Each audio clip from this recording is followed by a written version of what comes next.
도윤아, 이게 무슨 짓이냐? 폭풍우가 몰아치는 한밤중 쇠사슬에 온몸이 묶인 채 갑판 위에 쓰러진 한정희 회장이 아들을 올려다봤습니다. 회장님께서 항상 말씀하셨잖아요. 약한 자는 살아남을 수 없다고. 도윤이 차갑게 웃으며 손을 들었고 그 신호와 함께 정희의 몸은 검은 바다 속으로 떨어졌습니다. 하지만 그녀는 죽지 않았습니다. 가난한 어부의 손에 의해 기적적으로 구조된 그녀는 자신을 버린 세상으로 다시 돌아가기로 결심합니다. 왕관을 잃은 여왕과 바다를 지키는 어부, 그리고 모든 것을 건 복수가 시작됩니다. 오늘의 사연 시작합니다. 폭풍우가 몰아치는 심야였어요. 검은 구름이 하늘을 뒤덮고 거센 파도가 방파제를 때렸습니다. 한정희는 차가운 쇠사슬에 온몸이 묶인 채 갑판 위에 쓰러져 있었죠. 쇠사슬에는 주먹만 한 돌덩어리들이 매달려 있었고 그 무게가 정희의 몸을 짓눌렀어요. 정희가 고개를 들어 앞을 바라봤습니다. 아들 도윤이 검은 코트를 입고 서 있었죠. 도윤의 얼굴에는 어떤 감정도 없었어요. 정희가 갈라진 목소리로 말했습니다. 도윤아, 이게 무슨 짓이냐? 도윤이 담배를 입에서 빼며 대답했어요. 회장님께서 항상 말씀하셨잖아요. 약한 자는 살아남을 수 없다고. 정희의 옆에 서 있던 김 비서가 한 발짝 앞으로 나섰습니다. 김 비서가 정희를 내려다보며 말했죠. 유서는 이미 준비했습니다. 사업 실패로 인한 극단적 선택으로 처리될 겁니다. 정희가 이를 악물며 몸을 일으키려 했어요. 하지만 쇠사슬의 무게가 너무 무거워 움직일 수가 없었습니다. 정희가 도윤을 똑바로 쳐다보며 소리쳤죠. 내가 너를 키웠어. 아무것도 아니었던 너를 회장 자리까지 올려줬어. 도윤이 정희에게 한 걸음 다가왔어요. 도윤이 무릎을 굽혀 정희와 눈높이를 맞췄습니다. 도윤이 차갑게 웃으며 말했죠. 그래서요? 그게 제가 감사해야 할 이유인가요? 도윤이 일어서서 김 비서에게 고개를 끄덕였어요. 김 비서가 두 명의 남자를 불렀습니다. 남자들이 정희의 몸을 들어 올렸죠. 정희가 발버둥 쳤지만 쇠사슬에 묶인 채로는 아무것도 할 수 없었어요. 남자들이 정희를 난간 쪽으로 끌고 갔습니다. 정희가 마지막으로 도윤을 바라봤죠. 정희의 눈에서 눈물이 흘러내렸어요. 정희가 떨리는 목소리로 말했습니다. 너는 후회하게 될 거야. 도윤이 손을 들어 신호를 보냈어요.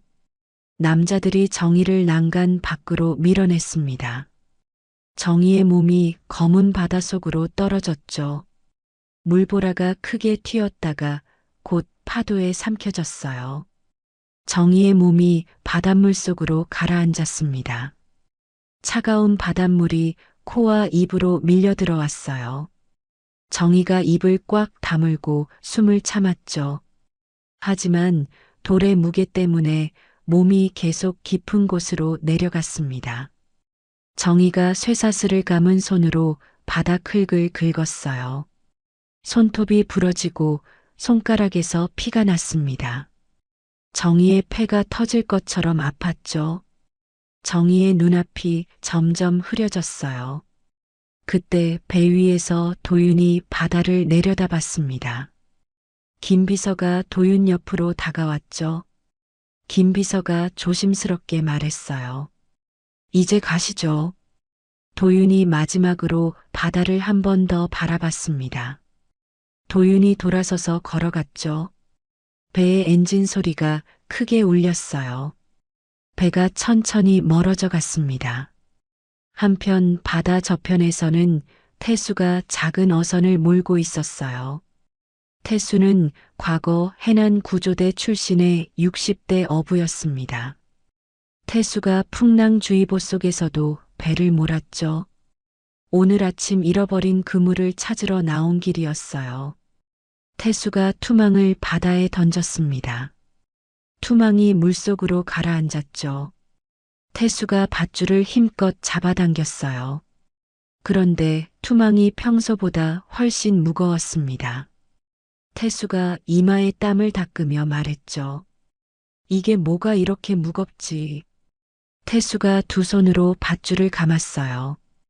태수의 팔 근육이 불룩하게 솟아올랐습니다. 태수가 있는 힘껏 밧줄을 끌어당겼죠. 투망이 조금씩 물 위로 올라왔어요. 투망 속에서 거대한 돌무더기가 보였습니다. 태수가 눈을 크게 뜨고 투망을 자세히 들여다봤죠. 돌무더기 사이에 사람의 형체가 보였어요. 태수가 깜짝 놀라 소리쳤습니다.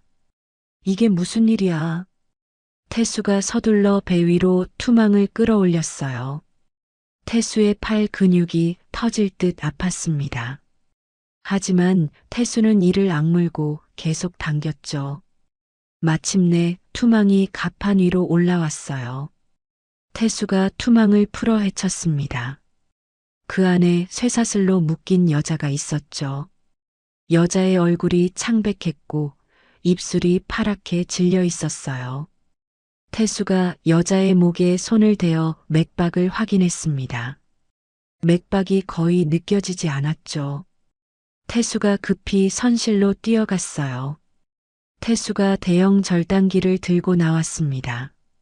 태수가 절단기로 쇠사슬의 연결고리를 하나씩 끊기 시작했죠. 쇠사슬이 끊어질 때마다 불꽃이 튀었어요. 태수의 손등에 화상 자국이 생겼습니다. 하지만 태수는 멈추지 않고 계속 쇠사슬을 잘랐죠. 드디어 마지막 쇠사슬이 끊어졌어요. 태수가 절단기를 내려놓고 여자를 평평한 곳에 눕혔습니다. 태수가 여자의 가슴에 두 손을 얹었죠.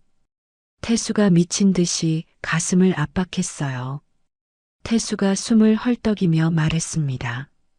제발, 제발 살아나.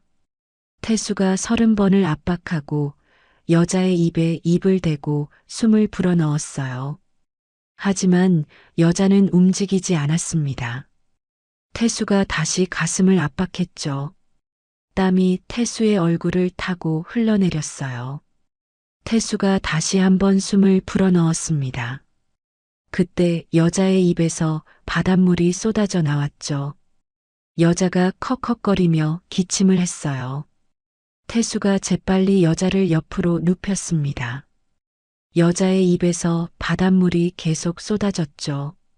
여자가 가쁜 숨을 몰아쉬었어요. 태수가 안도의 한숨을 쉬며 주저앉았습니다. 태수가 자신의 낡은 우비를 벗어 여자의 몸을 감쌌죠. 정희가 천천히 눈을 떴어요. 정희의 시야가 흐릿했습니다.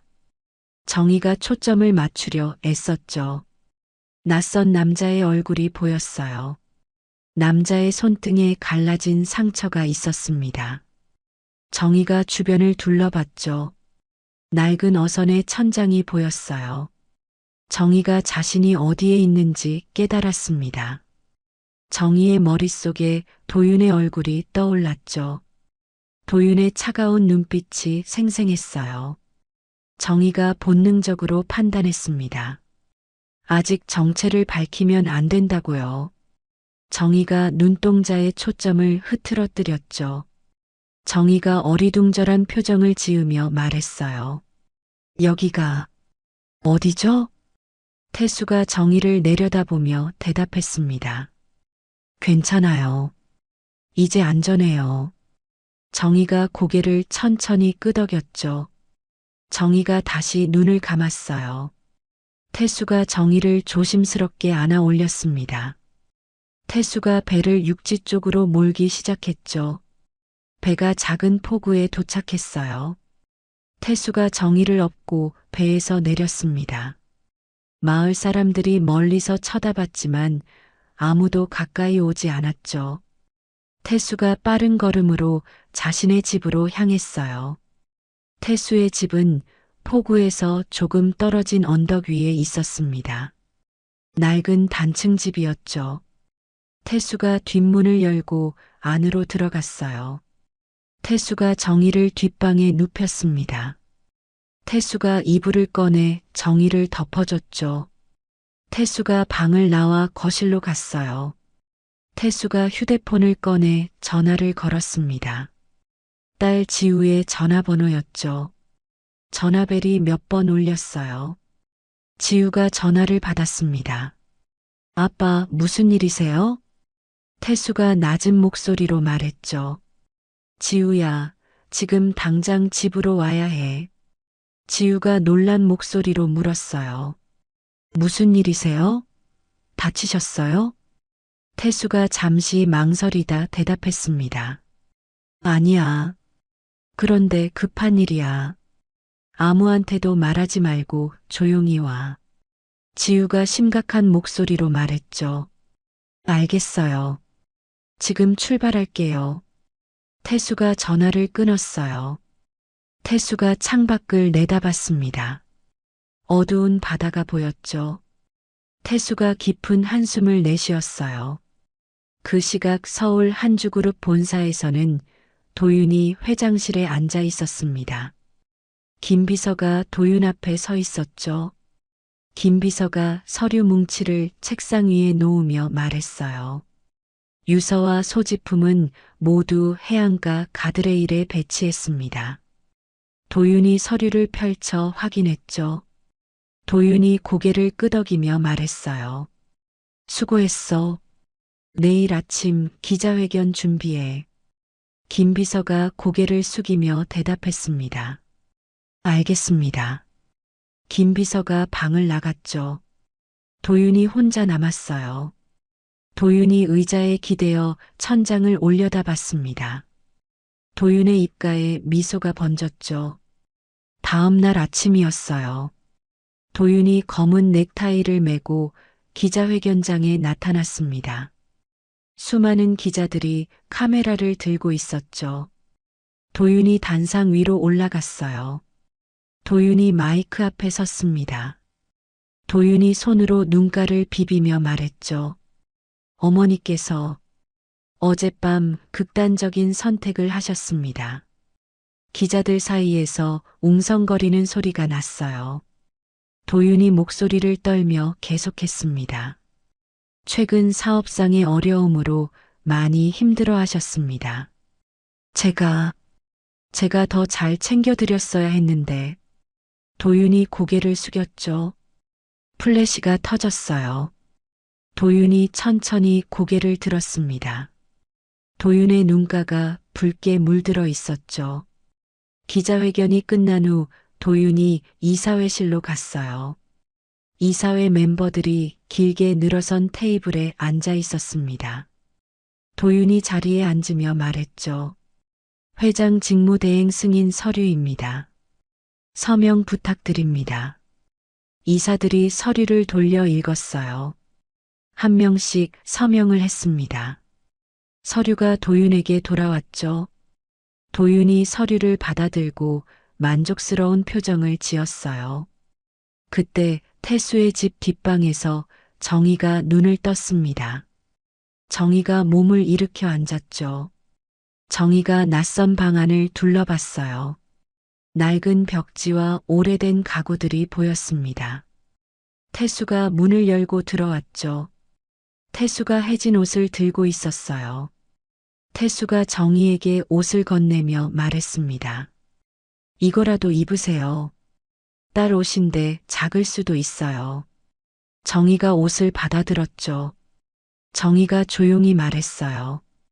고맙습니다. 태수가 방을 나갔습니다. 정희가 옷을 갈아입었죠. 정희가 방 한구석에 앉았어요.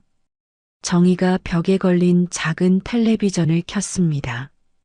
뉴스가 나오고 있었죠. 앵커가 심각한 표정으로 말했어요. 한주그룹 한정희 회장이 어젯밤 실종됐습니다.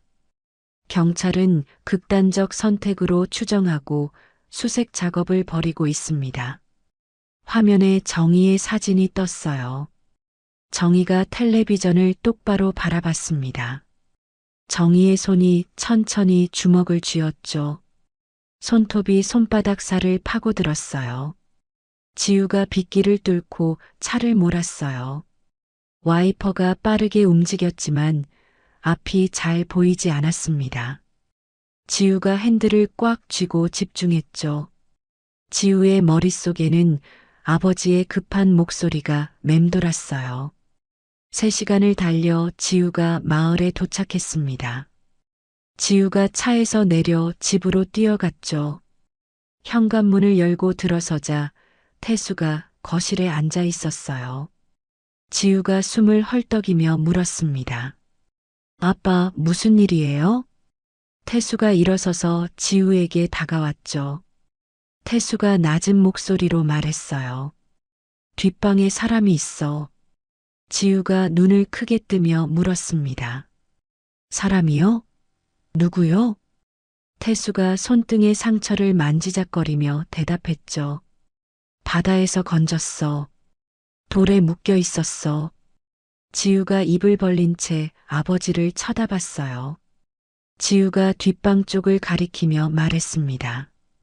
지금 그 사람이 저기 있다는 거예요? 태수가 고개를 끄덕였죠. 지우가 재빨리 뒷방으로 걸어갔어요. 지우가 문을 조용히 열었습니다. 정희가 벽에 기댄 채 앉아 있었죠. 지우가 방 안으로 들어갔어요. 지우가 정희를 자세히 관찰했습니다. 정희의 목덜미에 선명한 붉은 자국이 보였죠. 손목에도 쇠사슬에 묶였던 흔적이 남아 있었어요. 지우가 정희에게 다가가 앉으며 물었습니다. 괜찮으세요? 정희가 지우를 바라봤죠. 정희가 힘없이 대답했어요. 네. 덕분에 살았어요. 지우가 정희의 손목을 살폈습니다. 지우의 눈이 정희의 손목에 있는 희미한 흉터에 머물렀죠. 고급 시계를 차고 있었던 자국이었어요. 지우가 속으로 생각했습니다. 이 사람 보통 사람이 아니야. 지우가 조심스럽게 물었죠. 이름이 어떻게 되세요? 정희가 잠시 망설이다 대답했어요. 기억이 잘 안 나요. 머리가 아파서요. 지우가 정희의 눈을 똑바로 쳐다봤습니다. 정희가 시선을 피했죠. 지우가 일어서며 말했어요. 좀 쉬세요. 나중에 다시 올게요. 지우가 방을 나왔습니다. 지우가 거실로 가서 태수와 마주 앉았죠. 지우가 심각한 표정으로 말했어요. 아빠, 저 사람 위험해요. 태수가 미간을 찌푸리며 물었습니다. 무슨 소리야? 죽어가던 사람인데. 지우가 휴대폰을 꺼내 뉴스를 검색했죠.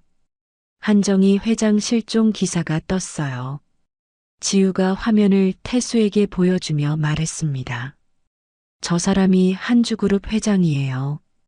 태수가 화면을 보고 눈을 크게 떴죠. 태수가 뒷방 쪽을 돌아봤어요. 태수가 고개를 저으며 말했습니다. 설마, 그럴 리가. 지우가 휴대폰을 내려놓으며 말했죠. 손목에 시계 자국이 있었어요. 그리고 목에 쇠사슬 흔적도요.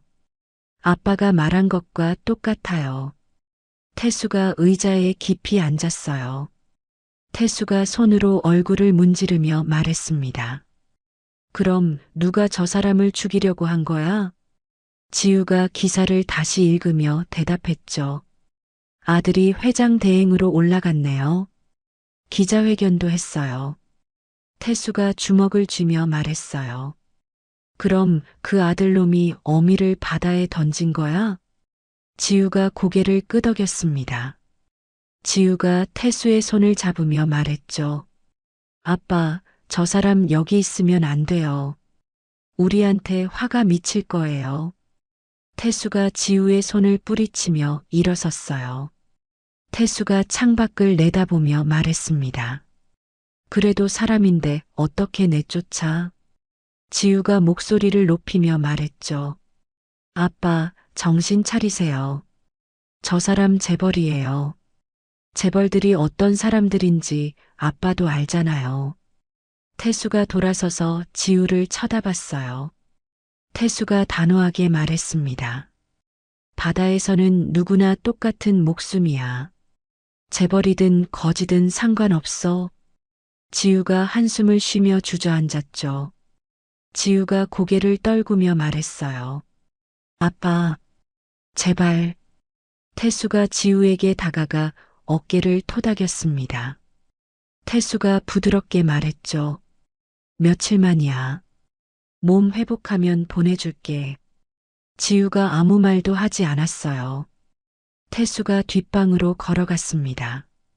태수가 문을 열고 안으로 들어갔죠. 정희가 여전히 벽에 기대 앉아 있었어요. 태수가 정희 앞에 무릎을 꿇고 앉았습니다. 태수가 조용히 말했죠. 배고프시죠? 죽 끓여 올게요. 정희가 태수를 바라봤어요. 정희의 눈가에 물기가 맺혔습니다. 정희가 떨리는 목소리로 물었죠. 왜? 저를 구하셨어요? 태수가 잠시 생각하다 대답했어요. 사람이 죽어가는데 그냥 둘 수는 없잖아요. 정희가 고개를 숙였습니다. 정희의 어깨가 작게 떨렸죠. 태수가 일어서서 방을 나갔어요. 정희가 혼자 남았습니다. 정희가 창문 쪽을 바라봤죠. 창문이 판자로 막혀 있었어요. 정희가 벽을 응시했습니다. 정희의 머릿속에 도윤의 목소리가 울렸죠. 약한 자는 살아남을 수 없다. 정희가 이를 악물었어요. 정희가 주먹을 쥐고 바닥을 쳤습니다. 정희가 작게 중얼거렸죠. 기다려라. 꼭 다시 돌아간다. 다음 날 아침이었어요. 태수가 새벽에 일어나 부엌으로 갔습니다. 태수가 어제 잡아온 생선을 꺼냈죠. 태수가 생선을 손질해서 냄비에 넣었어요. 물이 끓기 시작했습니다. 태수가 쌀을 씻어 냄비에 넣었죠. 태수가 나무 주걱으로 천천히 저었어요. 생선 냄새가 집안에 퍼졌습니다. 죽이 완성됐죠. 태수가 그릇에 죽을 담았어요. 태수가 뒷방으로 가서 문을 두드렸습니다. 태수가 조심스럽게 말했죠. 들어가도 될까요? 정희가 대답했어요. 네.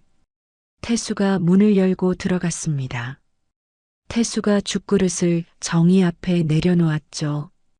정희가 그릇을 내려다봤어요. 하얀 죽 위에 생선살이 올라가 있었습니다. 정희가 숟가락을 들었죠. 정희가 죽을 한 숟가락 떴어요.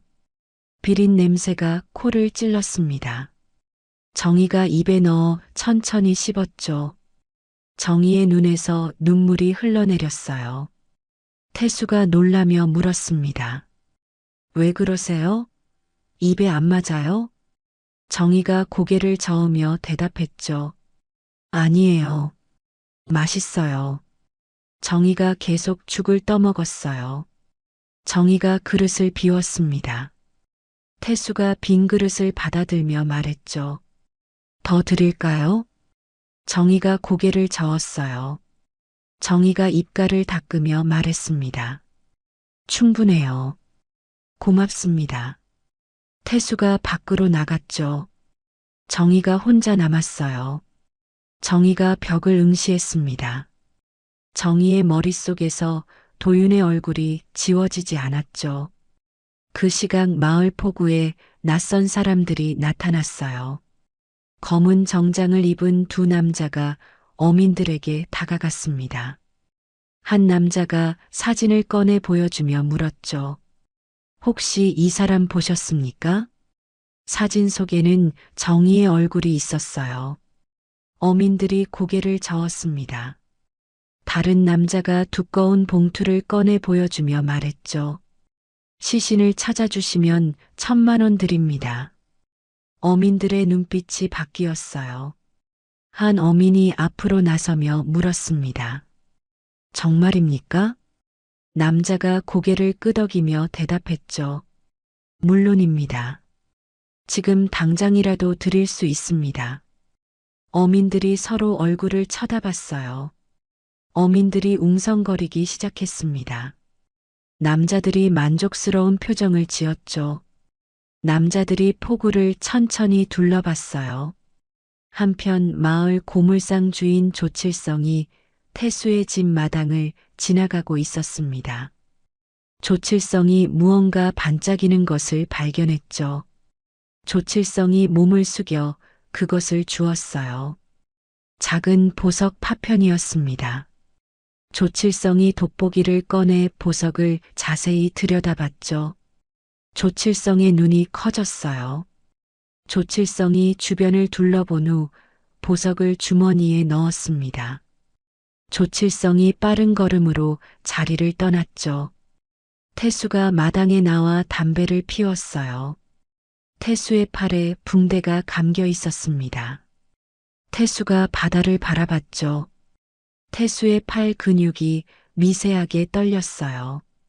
태수가 담배 연기를 깊게 들이마셨습니다. 태수가 천천히 연기를 내뱉었죠. 태수가 붕대 감긴 팔을 내려다봤어요. 태수가 작게 중얼거렸습니다. 이 정도는 괜찮아. 지우가 집안에서 노트북으로 뉴스를 검색하고 있었죠. 한주그룹 관련 기사들이 쏟아졌어요. 도윤이 회장 대행으로 공식 취임했다는 소식이었습니다. 지우가 화면을 스크롤하며 읽었죠. 기사 아래 댓글들이 달려 있었어요. 불쌍한 아들. 어머니 잃고 얼마나 힘들까. 젊은 나이에 회장까지. 대단하다. 지우가 입술을 깨물었습니다. 지우가 노트북을 닫았죠. 지우가 뒷방 쪽을 쳐다봤어요. 지우의 눈빛이 차갑게 식었습니다. 저녁이 됐죠. 태수가 또 죽을 끓여 정희에게 가져갔어요. 정희가 죽을 받아 먹었습니다. 태수가 정희를 지켜봤죠. 정희가 죽을 다 먹고 그릇을 내려놓았어요. 정희가 태수를 쳐다보며 물었습니다. 딸분이 절 싫어하시는 것 같아요. 태수가 난처한 표정을 지으며 대답했죠. 그런 게 아니에요. 그냥 걱정이 많아서 그래요. 정희가 고개를 끄덕였어요. 정희가 조용히 말했습니다. 이해해요. 제가 짐이 되는 거 알아요. 태수가 손을 내저으며 말했죠. 아니에요. 그런 생각 마세요. 정희가 태수를 똑바로 쳐다봤어요. 정희가 진심 어린 목소리로 말했습니다. 은혜는 꼭 갚을게요. 태수가 손을 흔들며 대답했죠.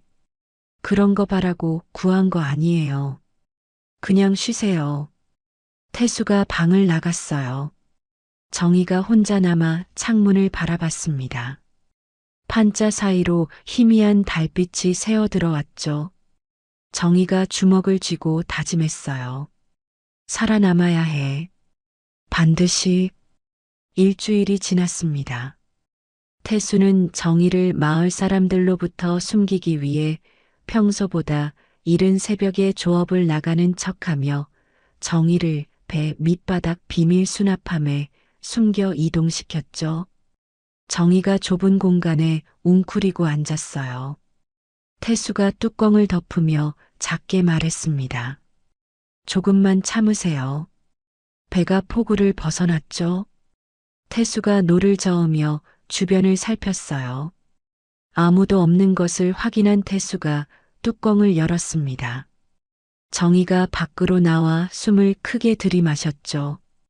태수가 정희를 마을 뒷산에 버려진 해안 초소로 데려갔어요. 초소는 오래전에 방치된 곳이었습니다. 태수가 빗자루로 바닥을 쓸며 말했죠. 여기서 며칠 더 지내세요. 마을에 수상한 사람들이 돌아다녀요. 정희가 초소 안을 둘러봤어요.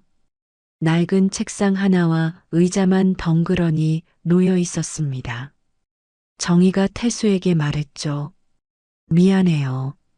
쟤 때문에. 태수가 손을 저으며 대답했어요. 괜찮아요. 저 사람들 곧 떠날 거예요. 태수가 물통과 음식을 초소 한 구석에 놓았습니다. 태수가 정희를 보며 말했죠. 밤에 다시 올게요. 절대 밖에 나가지 마세요. 정희가 고개를 끄덕였어요. 태수가 초소를 나갔습니다. 정희가 혼자 남아 창밖을 바라봤죠. 멀리 마을이 보였어요. 조칠성이 주워온 보석 파편을 들고 시내의 사설 탐정을 찾아갔습니다. 조칠성이 탐정 사무실 문을 열고 들어갔죠. 탐정이 책상에 앉아 조칠성을 쳐다봤어요. 조칠성이 보석 파편을 책상 위에 올려놓으며 말했습니다. 이거 얼마짜리 같아요? 탐정이 돋보기로 보석을 확인했죠. 탐정의 눈빛이 번뜩였어요. 탐정이 조칠성을 쳐다보며 물었습니다. 이거 어디서 났어요? 조칠성이 씩 웃으며 대답했죠.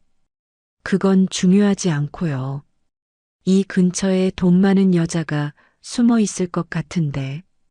탐정이 서랍에서 사진 한 장을 꺼냈어요. 정희의 사진이었습니다. 탐정이 조칠성에게 사진을 보여주며 말했죠. 이 사람 맞아요? 조칠성이 사진을 빤히 쳐다봤어요. 조칠성이 고개를 끄덕이며 말했습니다. 비슷한데요. 태순의 집에 누가 있는 것 같던데. 탐정이 두꺼운 봉투를 꺼내 조칠성에게 건넸죠. 조칠성이 봉투를 받아들고 돈을 세기 시작했어요. 탐정이 전화기를 들고 어디론가 전화를 걸었습니다. 탐정이 낮은 목소리로 말했죠. 찾았습니다. 위치 보내드리겠습니다. 그날 밤 정희는 초소 안에서 지우가 몰래 가져다 준 보안 노트북을 켰어요. 화면이 밝아지며 한주그룹 공시 사이트가 떴습니다. 정희의 눈이 한 공지에 멈췄죠. 임시 주주총회 개최 공고였어요. 정희가 화면을 확대해서 읽었습니다. 도윤이 그룹 지배구조를 변경하려는 안건이 올라와 있었죠. 정희의 손이 떨렸어요. 정희가 이를 악물며 중얼거렸습니다. 벌써 움직이는구나. 정희가 노트북을 덮고 창밖을 바라봤죠. 어두운 바다가 보였어요. 정희가 주먹을 쥐며 생각했습니다. 시간이 없다고요. 그때 마을 입구에 검은 승용차 세대가 들어섰어요. 차들이 멈춰 서고 문이 열렸습니다. 검은 정장을 입은 사내들이 내렸죠. 앞장선 사내가 조칠성을 쳐다보며 말했어요. 어디라고 했지? 조칠성이 손가락으로 언덕 위를 가리켰습니다. 조칠성이 비굴하게 웃으며 말했죠. 저기 저 집이요. 태순의 집. 사내가 부하들에게 고개를 끄덕였어요. 사내들이 언덕을 향해 걸어가기 시작했습니다. 조칠성이 뒤에서 따라붙었죠. 조칠성의 입가에 욕심이 가득한 미소가 번졌어요. 태수가 집안에서 저녁을 먹고 있었습니다. 지우가 맞은편에 앉아 밥을 먹고 있었죠. 갑자기 현관문이 쾅 하고 열렸어요. 태수가 깜짝 놀라 일어섰습니다. 검은 정장의 사내들이 집 안으로 밀고 들어왔죠. 사내 하나가 거실 탁자를 발로 차 넘어뜨렸어요.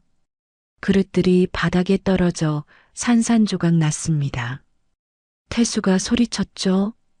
당신들 누구야? 왜 남의 집에?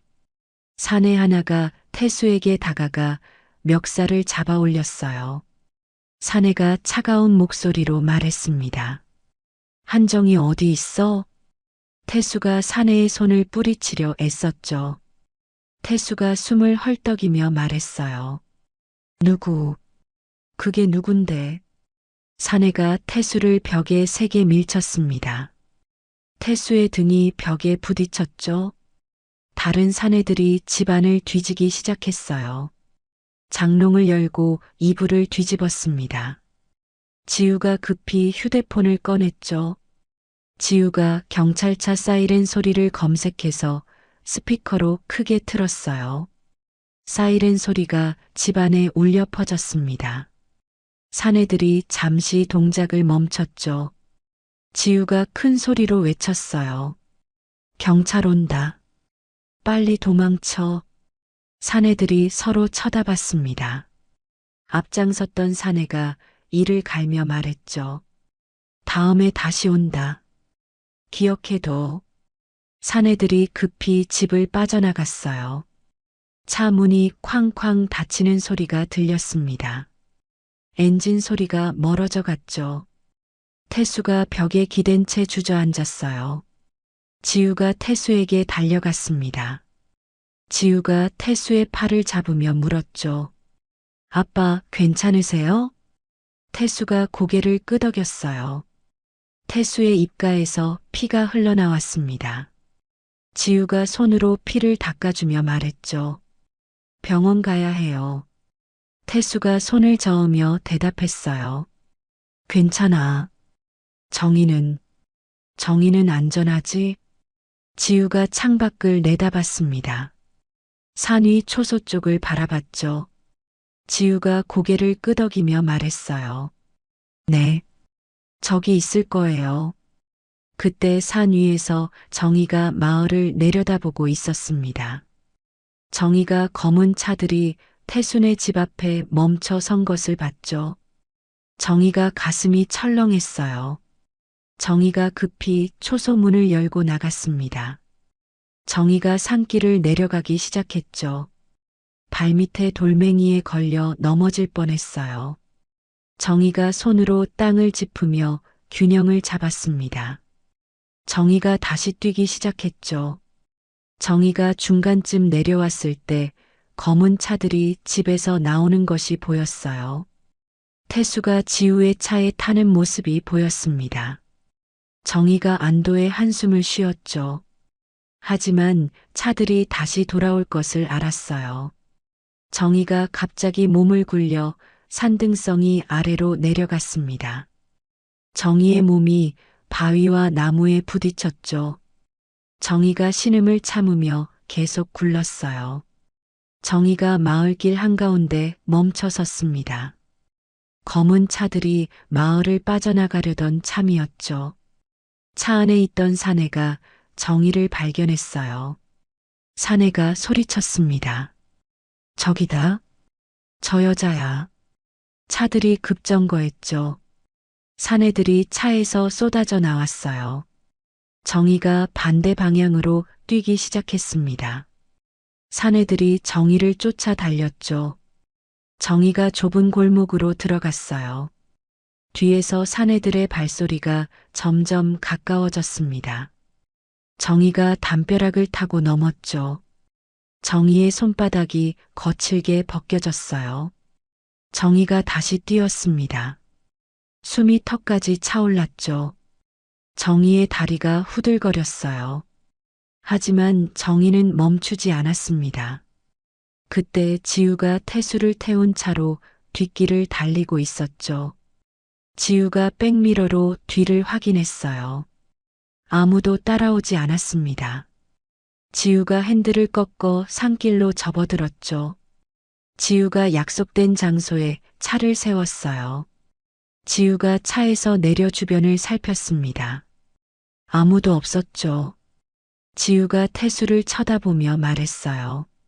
아빠, 여기서 기다리세요. 태수가 고개를 끄덕였습니다. 태수가 창밖을 내다보며 말했죠.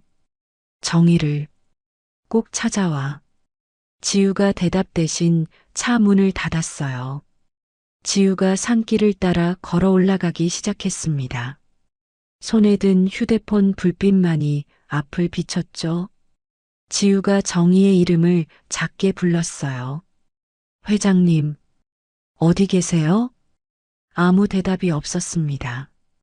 지우가 계속 걸었죠. 나뭇가지가 얼굴을 스쳤어요.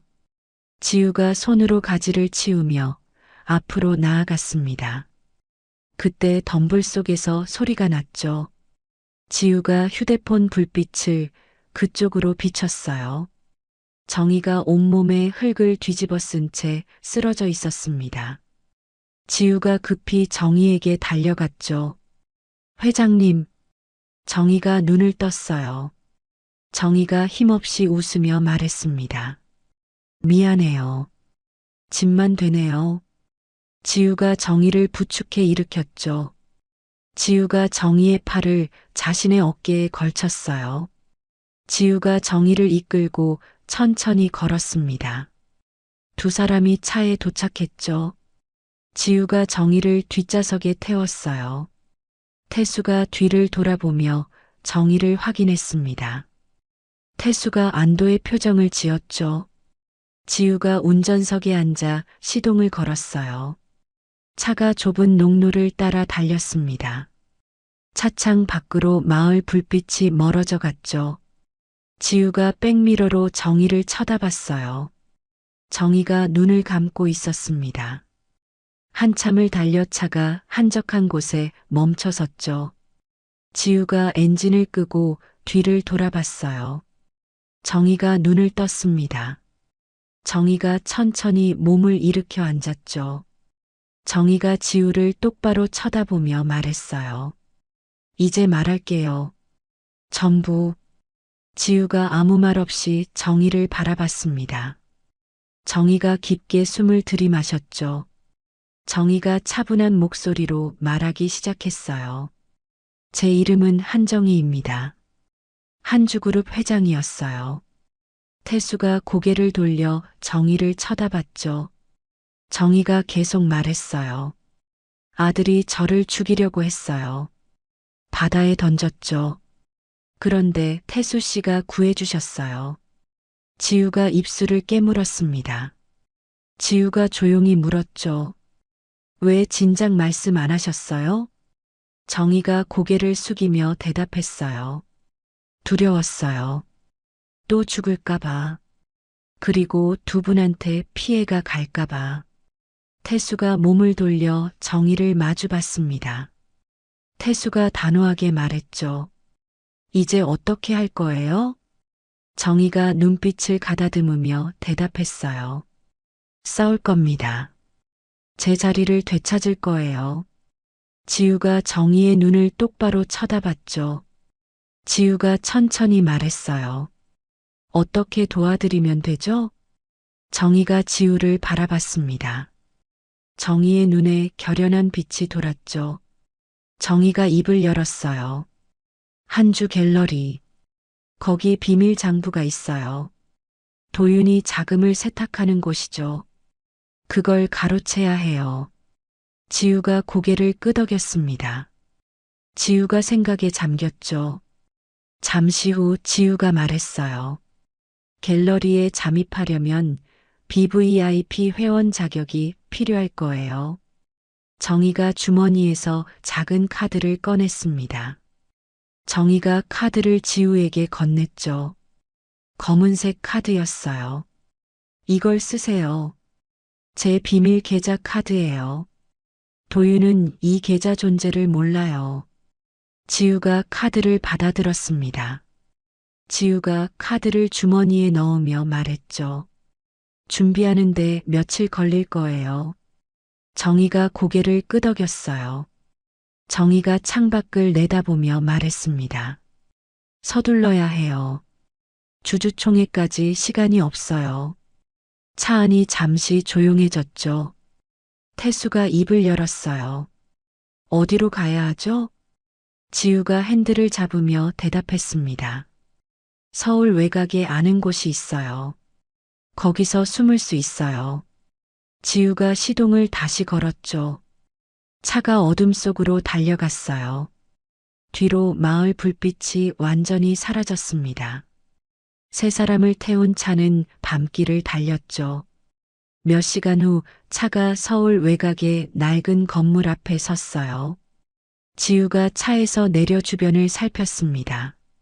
아무도 없었죠.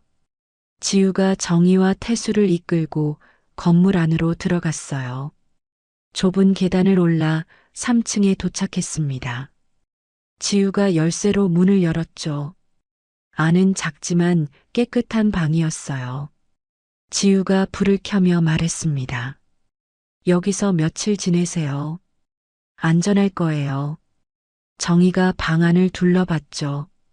침대 하나와 작은 탁자가 있었어요. 정희가 지우를 쳐다보며 말했습니다. 고마워요.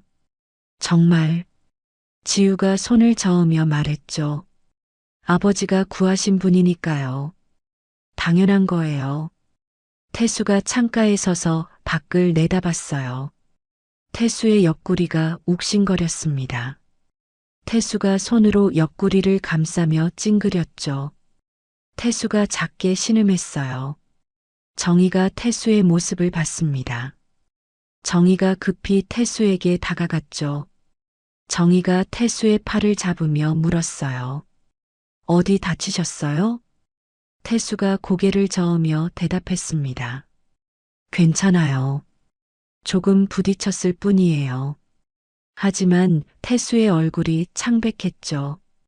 태수가 침대에 앉으며 거친 숨을 내쉬었어요. 지우가 아버지에게 달려가 옷을 걷어 올렸습니다. 옆구리에 시퍼런 멍이 들어 있었죠. 지우가 입술을 깨물며 말했어요. 병원 가야 해요. 태수가 손을 내저으며 말했습니다. 안 돼. 지금은 위험해. 정희가 태수의 손을 잡았죠. 정희의 손이 떨렸어요. 정희가 떨리는 목소리로 말했습니다. 쟤 때문이에요. 다 쟤 때문에. 태수가 정희의 손을 꽉 쥐며 말했죠. 아니에요. 제가 선택한 거예요. 태수가 천천히 침대에 누웠어요. 태수의 숨소리가 거칠었습니다. 지우가 담요를 가져와 아버지를 덮어줬죠. 정희가 침대 옆에 무릎을 꿇고 앉았어요. 정희가 태수의 손을 계속 잡고 있었습니다. 정희의 눈에서 눈물이 흘러내렸죠. 정희가 작게 중얼거렸어요. 꼭 갚을게요. 일주일이 지났어요. 서울 외곽의 안전가옥에서 정희는 조금씩 기력을 회복했습니다. 정희가 노트북 앞에 앉아 화면을 응시했죠. 한 주 갤러리의 홈페이지가 떠 있었어요. 정희가 마우스를 클릭하며 갤러리 내부 구조를 파악했습니다. 정희의 눈이 한 곳에 멈췄죠. 박 관장의 이름이었어요. 정희가 입술을 깨물며 중얼거렸습니다. 박 관장, 네가 도윤의 개가 됐구나. 정희가 계속 자료를 검색했어요. 박 관장이 최근 스위스 은행과 거래한 기록이 보였습니다. 금액이 엄청났죠. 정희가 화면을 캡처해서 저장했어요. 방문이 열리고 지우가 들어왔습니다. 지우가 손에 쇼핑백을 들고 있었죠. 지우가 쇼핑백을 탁자 위에 올려놓으며 말했어요. 명품 옷이랑 가방 샀어요. BVIP 회원처럼 보여야 하니까요. 정희가 쇼핑백을 열어봤습니다. 고급 브랜드 옷들이 들어 있었죠. 정희가 지우를 쳐다보며 말했어요. 비쌌을 텐데. 지우가 손을 저으며 대답했습니다. 회장님 카드로 샀어요. 걱정 마세요. 정희가 작게 웃었죠. 정희가 옷을 꺼내 펼쳐봤어요. 검은색 드레스였습니다. 정희가 드레스를 몸에 대보며 말했죠. 이걸 입고 가야겠네요. 지우가 고개를 끄덕였어요. 지우가 가방에서 서류 뭉치를 꺼냈습니다. 지우가 서류를 정희에게 건네며 말했죠. 갤러리 평면도예요. 건축허가 서류에서 찾았어요. 정희가 평면도를 펼쳤습니다. 정희가 손가락으로 지하실 부분을 짚었죠. 정희가 조용히 말했어요. 비밀 금고가 여기 있을 거예요. 지우가 평면도를 자세히 들여다봤습니다. 지하실 구조가 복잡했죠. 여러 개의 방으로 나뉘어 있었어요. 지우가 정희를 쳐다보며 물었습니다. 어떻게 아세요? 정희가 눈을 감으며 대답했죠. 제가 그 갤러리를 지었거든요. 10년 전에. 지우가 눈을 크게 떴어요. 정희가 눈을 뜨고 계속 말했습니다. 당시 박 관장이 제게 특별 금고실을 만들어 달라고 부탁했어요. 저는 그게 예술품 보관용인 줄만 알았죠. 정희가 손가락으로 평면도의 한 구석을 짚었어요. 정희가 조용히 말했습니다. 여기에요. 이 벽 뒤에 숨겨진 방이 있어요. 지우가 평면도에 표시를 했죠. 지우가 펜을 내려놓으며 물었어요. 금고 비밀번호는요? 정희가 고개를 저었습니다. 정희가 한숨을 쉬며 말했죠. 그건 박 관장만 알 거예요. 지우가 생각에 잠겼어요. 잠시 후 지우가 입을 열었습니다. 제가 박 관장에게 접근해 볼게요. BVIP 회원으로 가입하고. 정희가 지우의 말을 끊었죠. 위험해요. 박 관장은 예리한 사람이에요. 지우가 정희를 똑바로 쳐다보며 말했어요. 그래도 해야죠. 다른 방법이 없잖아요. 정희가 지우의 손을 잡았습니다. 정희가 진지하게 말했죠. 조심하세요. 절대 들키면 안 돼요. 지우가 고개를 끄덕였어요. 지우가 일어서며 말했습니다. 내일 갤러리에 가볼게요. 지우가 방을 나갔죠. 정희가 혼자 남아 평면도를 다시 들여다봤어요. 정희의 눈빛이 날카로워졌습니다. 정희가 주먹을 쥐며 중얼거렸죠. 조금만 더. 옆방에서 태수가 침대에 누워 있었어요. 태수의 얼굴이 여전히 창백했습니다. 태수가 천장을 바라보며 숨을 고르고 있었죠. 태수의 옆구리 통증이 점점 심해지고 있었어요. 태수가 몸을 일으키려 했습니다. 하지만 통증 때문에 다시 누웠죠. 태수가 이를 악물며 참았어요. 태수가 작게 신음했습니다. 정희가 태수의 방문을 두드렸죠. 정희가 조심스럽게 물었어요. 들어가도 될까요? 태수가 힘없이 대답했습니다. 네. 들어오세요. 정희가 문을 열고 들어갔어요. 정희가 태수의 침대 옆에 앉았습니다. 정희가 태수의 얼굴을 보며 말했죠. 병원 가셔야 해요. 태수가 고개를 저었어요. 태수가 억지로 웃으며 말했습니다. 괜찮아요. 며칠 쉬면 나을 거예요. 정희가 태수의 손을 잡았죠. 정희의 손이 따뜻했어요. 정희가 떨리는 목소리로 말했습니다. 저 때문에 이렇게 되셨잖아요. 태수가 정희의 손을 꽉 쥐며 대답했죠. 아니에요. 제가 선택한 일이에요. 태수가 정희를 똑바로 쳐다봤어요. 태수가 진심을 담아 말했습니다. 바다에서 건진 건 여왕이 아니었어요. 상처받은 한 사람이었어요. 정희의 눈에서 눈물이 흘러내렸죠. 정희가 태수의 손등에 자신의 얼굴을 묻었어요. 정희가 흐느끼며 말했습니다. 고마워요. 정말 고마워요. 태수가 정희의 머리를 천천히 쓰다듬었습니다. 태수가 부드럽게 말했죠. 이제 그만 우세요. 싸워야죠. 정희가 고개를 들었어요.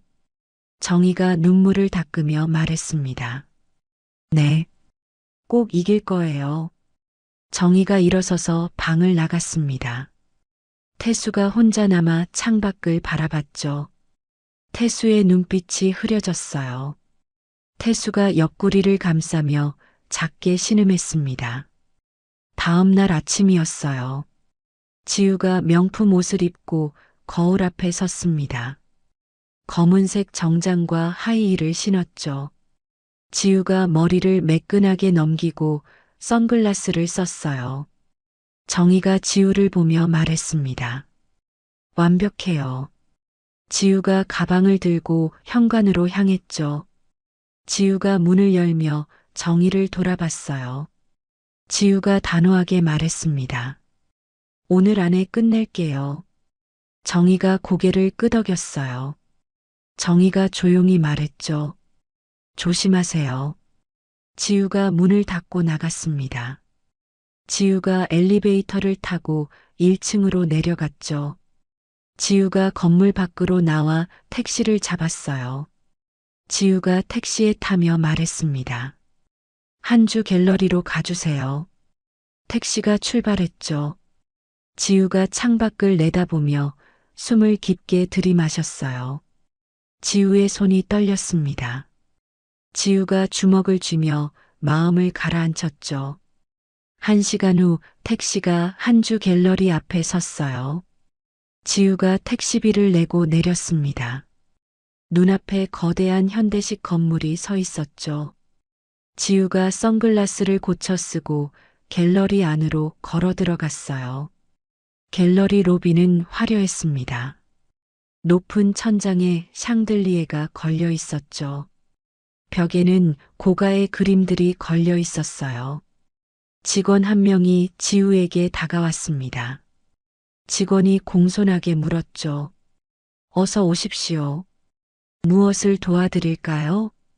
지우가 선글라스를 벗으며 대답했어요. BVIP 회원 가입하러 왔어요. 직원의 눈빛이 바뀌었습니다. 직원이 더 공손하게 말했죠. 이쪽으로 오시죠. 직원이 지우를 안내했어요.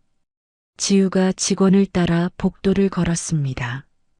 복도 끝에 고급스러운 문이 있었죠. 직원이 문을 두드렸어요. 안에서 목소리가 들렸습니다. 들어오세요. 직원이 문을 열고 지우를 안으로 안내했죠. 넓은 사무실이었어요. 책상 뒤에 50대 남자가 앉아 있었습니다. 박 관장이었죠. 박 관장이 일어서서 지우에게 다가왔어요. 박 관장이 손을 내밀며 말했습니다. 안녕하세요. 박진수입니다. 지우가 손을 잡으며 대답했죠. 김지우예요. 박 관장이 지우를 의자로 안내했어요. 지우가 앉자 박 관장도 맞은편에 앉았습니다. 박 관장이 지우를 살피며 물었죠. BVIP 회원에 관심이 있으시다고요? 지우가 고개를 끄덕이며 말했어요. 네. 좋은 작품들을 소장하고 싶어서요. 박 관장이 미소를 지으며 말했습니다. BVIP 회원이 되시려면 최소 100억 원 이상의 구매 이력이 필요해요. 지우가 가방에서 카드를 꺼냈죠. 검은색 카드였어요. 지우가 카드를 책상 위에 올려놓으며 말했습니다. 문제 없을 거예요. 박 관장이 카드를 집어들었어요. 박 관장이 카드를 단말기에 넣어 확인했습니다. 박 관장의 눈이 커졌죠. 박 관장이 지우를 다시 쳐다봤어요. 대단하시네요. 박 관장이 카드를 지우에게 돌려주며 말했습니다. 환영합니다. 특별 전시실도 보여드리죠. 박 관장이 일어섰어요. 지우도 일어났습니다. 박 관장이 지우를 이끌고 사무실을 나갔죠. 두 사람이 엘리베이터를 탔어요. 박 관장이 버튼을 눌렀습니다. 지하 버튼이었죠. 엘리베이터가 내려가기 시작했어요. 지우의 심장이 빠르게 뛰었습니다. 엘리베이터 문이 열렸죠. 지하 복도가 나타났어요. 박 관장이 앞장서서 걸었습니다. 지우가 뒤따라가며 주변을 살폈죠. 복도 양쪽에 여러 개의 문이 있었어요. 박 관장이 한 문 앞에 멈춰 섰습니다. 박 관장이 카드키로 문을 열었죠. 안은 작은 전시실이었어요. 벽에 고가의 그림들이 걸려 있었습니다.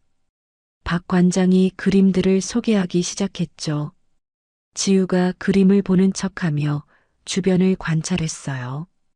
지우의 눈이 복도 끝에 또 다른 문을 발견했습니다. 박 관장이 지우에게 물었어요. 마음에 드시는 작품 있으세요? 지우가 한 그림을 가리키며 대답했습니다. 이거 좋네요. 박 관장이 만족스러운 표정을 지었죠. 박 관장이 수첩을 꺼내 메모하며 말했어요. 좋은 선택이세요. 50억입니다. 지우가 고개를 끄덕였어요. 지우가 다시 카드를 꺼냈습니다. 박 관장이 카드를 받아들며 말했죠. 결제는 위에서 하시죠. 두 사람이 다시 엘리베이터를 탔어요. 엘리베이터가 올라가는 동안 지우가 생각했습니다. 복도 끝 문. 저게 금고실일 거야. 하지만 박 관장은 이미 지우의 뒤를 의심하고 있었어요. 박 관장이 은밀히 휴대폰을 꺼내 누군가에게 메시지를 보냈습니다. 새 회원 조사해. 지우가 결제를 마치고 갤러리를 나왔죠. 지우가 택시를 타고 안전가옥으로 돌아왔어요. 지우가 현관문을 열고 들어서자 정희가 기다리고 있었습니다. 정희가 급히 물었죠. 어땠어요? 지우가 가방을 내려놓으며 대답했어요. 금고실 위치 파악했어요. 지하복도 끝이에요. 정희가 안도의 한숨을 쉬었습니다. 정희가 지우의 손을 잡으며 말했죠. 잘했어요. 지우가 정희를 쳐다보며 말했어요. 그런데 박 관장이 절 의심하는 것 같았어요. 정희의 표정이 굳어졌습니다. 정희가 창밖을 바라보며 말했죠. 시간이 없어요. 빨리 움직여야 해요. 그날 밤 정희는 과거 자신이 후원했던 은퇴한 보안 요원들에게 연락을 취했어요. 정희가 암호화된 메시지를 보냈습니다. 1시간 후 3명의 답장이 왔죠. 정희가 작게 웃으며 중얼거렸어요. 고마워요. 여러분. 정희가 노트북을 닫고 태수의 방으로 갔습니다. 정희가 문을 조용히 열었죠. 태수가 잠들어 있었어요. 하지만 태수의 숨소리가 거칠었습니다. 정희가 태수의 침대 옆에 앉았어요. 정희가 태수의 손을 잡았습니다. 정희가 작게 속삭였죠. 조금만 더 버텨주세요. 태수가 잠결에 신음했어요. 태수의 이마에 식은땀이 맺혀 있었습니다. 정희가 수건으로 땀을 닦아줬죠. 정희의 눈에서 눈물이 떨어졌어요. 정희가 태수의 손을 꽉 쥐며 다짐했습니다. 반드시 이기겠어요. 한주그룹 본사 대회의실 앞은 이른 아침부터 묘한 긴장감이 감돌았습니다. 회색빛 대리석 복도에는 수백 명의 주주와 취재진이 뒤섞여 발 디딜 틈조차 없었죠. 검은 정장을 입은 경호원들이 문 앞을 삼엄하게 지키고 선 가운데 육중한 나무 문이 열리고 사람들이 쏟아져 들어갔습니다. 단상 위에는 한도윤 회장 취임 및 임시 주주총회라고 적힌 거대한 현수막이 걸려 있었어요. 도윤은 대기실 거울 앞에서 자신의 넥타이를 거칠게 고쳐맸습니다. 손끝이 미세하게 떨리고 있었지만 도윤은 억지로 입꼬리를 올려 비열한 미소를 지었죠. 김 비서가 시계를 확인하며 도윤의 곁으로 다가왔습니다. 회장님, 시작할 시간입니다. 주주들이 모두 자리에 앉았습니다. 도윤이 거울 속의 자신을 향해 고개를 까닥이며 대답했습니다. 가자. 오늘이 지나면 이 나라가 내 발 아래 있게 될 거야. 도윤이 거만하게 어깨를 펴고 회의장 안으로 걸어 들어갔습니다. 단상 위에 마련된 의자에 앉자마자 수많은 카메라 플래시가 도윤의 얼굴을 향해 터졌죠. 도윤은 짐짓 슬픈 표정을 지으며 마이크를 잡았습니다. 어머니를 갑작스럽게 여의고 저 한도윤은 밤낮으로 눈물 속에 살았습니다. 하지만 한주그룹의 미래를 위해 저는 슬픔을 딛고 이 자리에 섰습니다. 도윤이 억지로 짠 눈물을 손등으로 닦아내며 연설을 이어갔습니다. 어머니의 뜻을 이어받아 저 한도윤은 한주를 세계 최고의 기업으로 만들겠습니다. 저를 믿고 지지해 주시는 여러분께. 도윤이 취임 선언문을 낭독하려 원고를 펼치던 바로 그 순간이었습니다. 닫혀있던 대회의실의 거대한 문이 쾅 소리를 내며 양옆으로 벌어졌습니다. 강한 복도 조명을 등지고 한 여인이 당당하게 걸어 들어왔죠. 순백의 투피스를 입고 차가운 눈빛을 번뜩이는 그 여인을 본 주주들이 비명을 지르며 일어섰습니다. 죽은 줄만 알았던 한정희 회장이었습니다.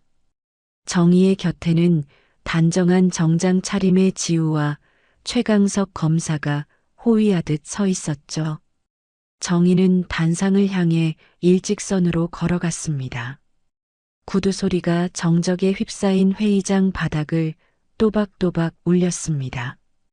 도윤은 원고를 쥔 손을 부들부들 떨며 뒷걸음질을 쳤죠. 마이크 스탠드가 도윤의 팔에 걸려 요란한 소리를 내며 바닥으로 고꾸라졌습니다. 정의가 단상 위로 올라가 도윤의 바로 앞에 섰습니다. 도윤의 멱살을 꽉 잡아챈 정의가 그를 옆으로 거칠게 밀쳐냈죠. 도윤이 바닥에 나동그라지자 정의가 마이크를 움켜잡았습니다. 죽은 사람 재산은 나중에 지내라. 한주그룹 회장 한정희가 살아 돌아왔다. 정의의 목소리가 스피커를 통해 회의장 구석구석을 찢을 듯이 울려 퍼졌습니다. 주주들은 유령을 본 듯 서로의 얼굴을 쳐다보며 웅성거렸죠. 도윤이 바닥을 짚고 일어나며 악을 썼습니다. 저 여자는 가짜야. 어머니는 이미 돌아가셨단 말이야. 경호원들, 당장 저 여자를 끌어내. 하지만 경호원들은 최강석 검사가 내민 신분증을 보고는 꼼짝도 하지 않았습니다. 최강석 검사가 단상 위로 올라와 도윤을 내려다보며 말했습니다. 한도윤 씨, 당신을 살인미수 및 횡령 혐의로 긴급 체포합니다. 정의가 손을 들어 대형 스크린을 가리켰습니다. 지우가 노트북을 조작하자 회의장의 어두운 스크린에 영상이 재생되었죠. 어두운 밤바다 위에서 도윤과 김 비서가 정의를 쇠사슬로 묶어 밀어버리는 장면이 선명하게 나왔습니다. 이대로 죽어야 일이 쉽지. 영상 속 박영숙의 목소리가 들리자 장내는 순식간에 분노의 함성으로 가득 찼습니다. 주주들이 자리에서 일어나 도윤을 향해 삿대질을 하며 욕설을 퍼부었죠. 정의가 도윤의 발치에 서서 차갑게 말했습니다. 네가 내 아들이라고 믿었던 세월이 내 인생에서 가장 큰 수치다. 도윤이 수사관들에게 팔이 붙잡힌 채 비명을 질렀습니다. 아니야. 이건 조작된 거야. 저 여자가 나를 모함하려고 가짜 영상을 만든 거라고. 최강석 검사가 도윤의 손목에 차가운 수갑을 찰칵 소리가 나게 채웠습니다. 법정에 가서 판사에게 직접 말해라. 한도윤 씨, 당신은 이제 끝이다. 수사관들이 도윤을 질질 끌고 회의장을 빠져나갔습니다. 정희는 그 뒷모습을 단 한순간도 놓치지 않고 끝까지 노려봤습니다. 회의장 안은 정희를 연호하는 소리와 박수 소리로 떠나갈 듯 했죠. 하지만 정희는 승리의 기쁨을 누리는 대신 곧바로 마이크를 잡았습니다. 지금 이 순간에도 저를 구하려다 목숨이 위태로운 분이 계십니다. 오늘 주주총회는 이것으로 마치고 저는 그분 곁으로 가겠습니다. 정희가 지우와 함께 서둘러 회의장을 빠져나와 주차장으로 달려갔습니다. 검은 승용차가 비명을 지르며 병원을 향해 질주했습니다. 정희는 차 안에서 손을 꽉 쥐고 창밖을 보며 기도했습니다. 병실에 도착하자 산소호흡기에 의지해 간신히 숨을 쉬는 태수가 보였습니다. 태수의 얼굴은 종이장처럼 하얗게 질려 있었고 몸에는 수많은 줄이 연결되어 있었죠. 정희가 태수의 거친 손을 두 손으로 꼭 잡았습니다. 태수의 손등에 핀 젖은꽃과 갈라진 상처들이 정희의 눈물을 자극했습니다. 태수 씨, 제가 돌아왔어요. 도윤이 놈 죗값을 받게 했어요.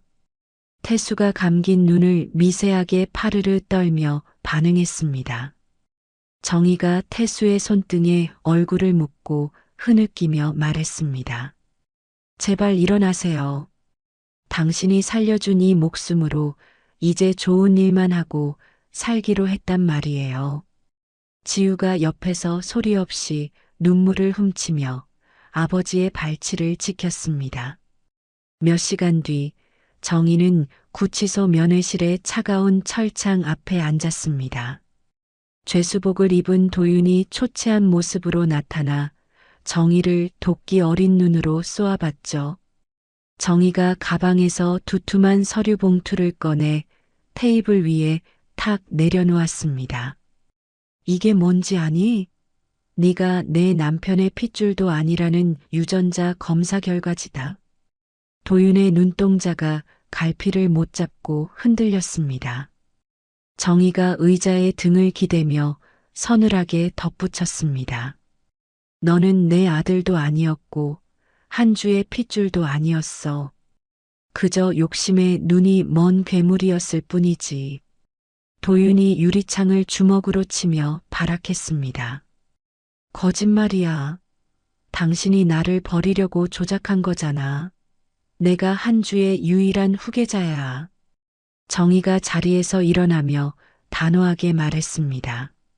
너는 이제 이름도 신분도 없는 무기징역수일 뿐이다. 평생 그 안에서 네가 버린 것이 무엇인지 생각하며 썩어라. 정희가 뒤도 돌아보지 않고 면회실을 나왔습니다. 복도를 걷는 정희의 가슴 포켓에는 태수가 구해주던 날 건네준 낡은 손수건이 꽂혀 있었죠. 정희는 화려한 다이아몬드 반지보다 그 손수건이 훨씬 더 묵직하고 따뜻하게 느껴졌습니다. 비서실장에게 전화를 건 정희가 단단한 목소리로 지시했습니다. 태수 씨 고향 마을 복구 계획안 지금 당장 결제 서류 맨 위로 올려요. 오늘 저녁 안에 승인할 겁니다. 정희는 병원 옥상으로 올라가 지는 노을을 바라봤습니다. 붉게 타오르는 하늘이 마치 태수의 거친 손바닥 같다는 생각을 했습니다. 왕관보다 소중한 사람의 가치를 이제야 알 것 같았습니다. 평화로운 아침 햇살이 병실 창가로 스며들던 시각이었습니다. 정희는 밤새 태수의 곁을 지키다 깜빡 잠이 들었죠. 태수의 손을 잡고 있던 정희의 손바닥에 갑자기 기분 나쁜 떨림이 전해졌습니다. 태수가 갑자기 몸을 뒤틀며 입안 가득 붉은 피를 쏟아내기 시작했습니다. 하얀 환자복과 베갯잎이 순식간에 검붉은 피로 물들어갔어요. 정희가 비명을 지르며 비상벨을 미친 듯이 눌러댔습니다. 의사 선생님, 여기 좀 봐주세요. 태수 씨가 피를 토해요. 달려온 의료진이 정희를 밖으로 밀어내고 응급처치를 시작했습니다. 복도로 쫓겨난 정희는 문틈으로 보이는 긴박한 움직임을 보며 바닥에 주저앉았죠. 한참 뒤 수술복을 입은 담당 의사가 무거운 표정으로 정희에게 다가왔습니다. 회장님, 상태가 아주 좋지 않습니다. 지난번 바다에서 무리하게 힘을 쓰신 게 결국 화근이 되었어요. 정희가 의사의 가운 소매를 붙잡으며 떨리는 목소리로 물었습니다. 그게 무슨 말씀이세요? 주주총회 날만 해도 눈을 뜨셨잖아요. 의사가 안경을 고쳤으며 깊은 한숨을 내쉬었습니다. 몸 안의 장기들이 이미 한계를 넘어선 상태였습니다. 지금 급성 간부전이 왔어요. 당장 이식을 하지 않으면 48시간을 넘기기 힘듭니다. 정희는 자신의 심장이 멈추는 것 같은 충격에 벽을 짚고 간신히 버텼습니다. 재간을 주세요. 제가 그분을 살려야 합니다. 당장 검사 준비해 주세요. 정희가 절규하듯 외쳤지만 의사는 고개를 가로저었죠. 회장님은 과거 수술 이력 때문에 기증 부적합 판정이 나왔습니다. 다른 기증자를 찾아야 해요. 정희가 병원 복도 벽을 주먹으로 쾅쾅 내리치며 눈물을 쏟았습니다. 내 목숨을 살려준 사람인데 나는 아무것도 해줄 수가 없단 말이야. 설상가상으로 지우에게서 다급한 전화가 걸려왔습니다. 아빠, 마을 바다가 엉망이 됐어요. 누군가 고의로 폐유를 쏟아부었나 봐요. 도윤의 잔당들이 정희에게 보복하기 위해 태수의 고향 마을의 해양 테러를 저지른 것이었죠. 푸른 빛을 자랑하던 마을 앞바다는 이제 끈적이고 검은 기름으로 뒤덮였습니다. 죽은 물고기들이 파도에 밀려와 해안가의 산더미처럼 쌓여갔어요. 선동당한 마을 주민들이 병원 로비까지 들이닥쳐 팻말을 흔들며 소리를 질렀습니다. 재벌 회장 하나 구하려다 마을 바다 다 죽였다. 강태수 일가는 마을을 떠나라. 지우는 주민들의 거센 항의에 머리를 숙이며 연신 사죄의 말을 내뱉었습니다. 죄송합니다, 여러분. 저희 아버지가 깨어나시면 반드시 해결할게요. 제발 조금만 기다려주세요. 하지만 주민들은 지우의 말을 듣지도 않고 거친 욕설을 퍼부었죠. 정희는 병실 유리창 너머로 거칠게 숨을 몰아쉬는 태수를 바라봤습니다. 태수는 의식이 없는 상태에서도 손을 허공에 휘저으며 중얼거렸어요. 금을 닦아야 해. 기름 묻으면 안 되는데. 우리 바다 살려야 해. 정희는 태수의 신음소리를 들으며 가슴이 찢어지는 고통을 느꼈습니다. 이때 정희의 휴대폰으로 익명의 메시지가 한 통 도착했습니다. 태수를 살리고 싶으면 당장 회장직에서 사퇴하고 모든 권리를 포기해라. 정희는 부들부들 떨리는 손으로 휴대폰을 꽉 쥐었습니다. 이사회에서는 정희가 마을 복구에 사죄를 쓰려는 것을 두고 배임이라며 공격을 퍼붓기 시작했죠. 정의를 지지하던 이사들조차 주민들의 원성과 여론의 눈치를 보며 등을 돌렸습니다. 지우는 아버지의 일기장을 품에 안고 정의를 찾아와 무릎을 꿇었습니다. 회장님, 우리 아빠 좀 살려주세요. 아빠가 일기에 쓰셨더라고요. 바다에서 건진 건 여왕이 아니라 상처받은 사람 하나였다고요. 정희는 지우의 어깨를 감싸 안으며 입술을 꽉 깨물었습니다. 태수의 산소호흡기 소리가 규칙적으로 들리는 조용한 병실에서 정희는 결심했죠. 자신이 가진 화려한 왕관과 수조원의 재산이 태수의 목숨보다 가볍다는 것을요. 정희는 비서실장에게 전화를 걸어 사퇴 기자회견을 준비하라고 지시했습니다. 내가 다 버리면 그 사람 살려준다고 했지. 기꺼이 그렇게 해주마. 정희는 태수의 젖은 손등을 수건으로 닦아주며 나지막이 약속했습니다. 태수 씨, 당신이 사랑하는 저 푸른 바다, 내가 반드시 돌려줄게요. 조금만 더 버텨주세요. 적들은 병원의 전력까지 차단하겠다는 무모한 협박을 가하며 정희를 벼랑 끝으로 몰아세웠습니다. 정희는 어둠 속에서 오직 태수의 숨소리에만 귀를 기울이며 길고도 고통스러운 밤을 보냈습니다. 자신을 향해 덮쳐오는 검은 파도를 정면으로 응시하며 정희는 마지막 반격을 준비했습니다. 병원의 전력 차단 협박까지 불사하는 적들의 공세에 정희는 잠시도 눈을 붙일 수 없었습니다. 태수의 호흡기 소리가 조금이라도 불규칙해질 때마다 정희의 가슴은 철렁 내려앉았죠. 지우는 복도에서 주민들의 거센 항의를 온몸으로 막아내며 눈물로 밤을 지새웠습니다. 정희는 결연한 표정으로 비서실장이 가져온 서류 뭉치를 테이블 위에 펼쳐 놓았습니다. 회장님, 정말 이 모든 것을 내려놓으시겠습니까? 이건 도윤의 잔당들이 파놓은 함정입니다. 비서실장이 안타까운 듯 정희의 얼굴을 살피며 조심스럽게 물었습니다. 정희가 펜을 들어 서류 하단에 자신의 이름을 정성스럽게 적으며 대답했습니다. 내가 가진 것들이 사람 목숨보다 귀할 수는 없어요. 태수 씨가 없었다면 이 종이장들도 다 타버린 죄에 불과했을 겁니다. 정희는 사퇴 서류와 함께 자신의 전 재산을 사회에 환원하고 특히 태수의 고향 마을 바다복구 기금으로 우선 편성한다는 특별 조항을 넣었습니다. 이 소식이 실시간 뉴스로 타전되자마자 병원 로비에서 소리를 지르던 주민들이 술렁이기 시작했죠. 정희는 직접 휠체어를 밀고 로비로 내려가 성난 주민들 앞에 섰습니다. 여러분, 제 아들이 저지른 죄와 그 잔당들이 벌인 이 끔찍한 일을 제가 책임지겠습니다.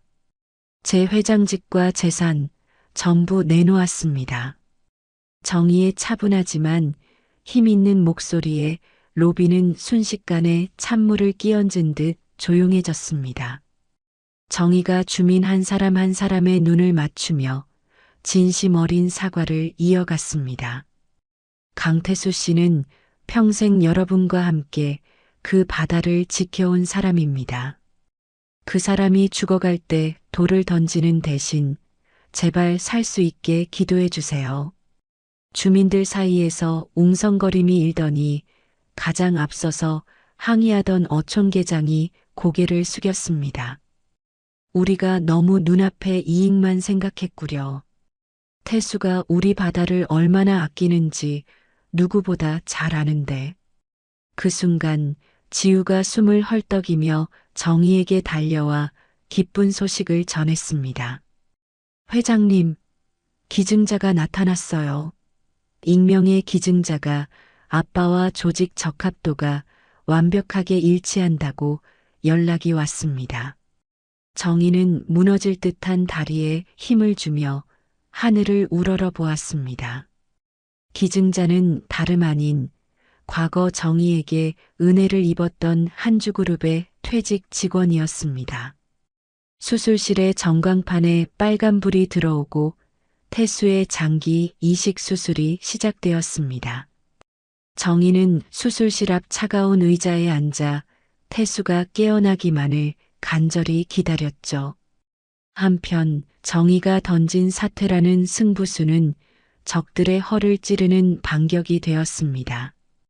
도윤의 뒤를 봐주던 이사들은 정의의 정격적인 재산 환원 발표로 여론의 문매를 막게 되었고 검찰의 수사망은 더욱 좁혀졌습니다. 최강석 검사는 정의가 제공한 결정적인 단서를 바탕으로 바다에 기름을 부은 범인들을 현장에서 체포했습니다. 범인들은 도윤의 지시를 받은 용역업체 직원들이었으며 그들의 자백으로 배우가 낱낱이 드러났죠. 정의는 수술실 문이 열리고 태수가 실려 나오는 모습을 보며 참았던 눈물을 터뜨렸습니다. 환자분 고비는 넘기셨습니다. 의지가 대단하시네요. 회장님 손을 꼭 잡고 싶어 하시는 것 같았습니다. 의사의 말에 정의는 회복실로 옮겨진 태수의 손을 다시 잡았습니다. 태수의 손끝에 온기가 돌아오고 있었고 거칠던 호흡도 점차 평온을 되찾아갔습니다. 며칠 뒤 태수가 마침내 천천히 눈을 떠 정의의 얼굴을 바라보았습니다. 여왕님, 바다는 괜찮습니까? 태수가 갈라진 목소리로 가장 먼저 물은 것은 역시 자신의 터전인 바다였습니다. 정의가 태수의 뺨을 어루만지며 환하게 웃어 보였습니다. 그럼요. 태수 씨가 지킨 바다예요. 이제 곧 예전처럼 푸른 물결이 돌아올 겁니다. 정의는 더 이상 화려한 회장실의 주인이 아니었지만 어느 때보다 마음이 가벼웠습니다. 지우는 아버지의 침대맡에서 그간의 일을 이야기하며 모처럼 밝게 웃었죠. 정의는 병실 창밖으로 보이는 먼 바다를 보며 새로운 인생의 지도를 그렸습니다. 이제는 누군가를 지배하는 여왕이 아니라 소중한 사람들과 함께 숨쉬는 평범한 한 여자가 되고 싶었습니다. 정의는 태수의 손을 꼭 쥔 채 그가 완전히 회복하면 함께 고향 마을로 내려가 작은 집을 짓고 살리라 다짐했습니다. 복수의 끝에서 정의가 발견한 것은 파괴된 왕자가 아니라 다시 시작할 수 있는 사랑과 용기였습니다. 법원의 최종 판결이 내려지고 한주그룹을 둘러싼 그 지독하고 시끄러웠던 소동이 잦아든 지도 벌써 1년이라는 시간이 흘렀습니다. 세상은 여전히 바쁘게 돌아가고 있었지만 태수의 고향 마을 포구만큼은 시간이 느릿하게 흐르는 듯 평화로운 풍경을 되찾았죠. 정의는 화려했던 회장직과 수조원의 재산을 미련 없이 사회에 환원하고 이제는 한 명의 평범한 이웃으로 이곳에 뿌리를 내렸습니다. 그녀가 마지막으로 챙겨온 짐은 태수가 병실에서 건네주었던 낡은 손수건 한 장과 지우가 사준 편안한 운동화 한 켤레뿐이었어요. 태수는 이제 건강을 완벽히 회복하여 다시 자신의 작은 배 희망호의 키를 잡고 바다로 나갑니다. 이른 새벽 물안개가 자욱한 바다를 가르는 엔진 소리가 들리면 정의는 약속이라도 한 듯 잠에서 깨어나 부엌 불을 밝혔죠. 정의는 화려한 실크 잠옷 대신 목이 늘어난 면, 티셔츠에 투박한 앞치마를 두르고 솥 앞에 섰습니다. 태수가 갓 잡아온 생선을 손질해 쌀과 함께 뭉근하게 끓여내는 죽은 이제 정의가 가장 자신 있게 만드는 요리가 되었어요. 태수 씨 조심해서 다녀오느라 고생 많았어요.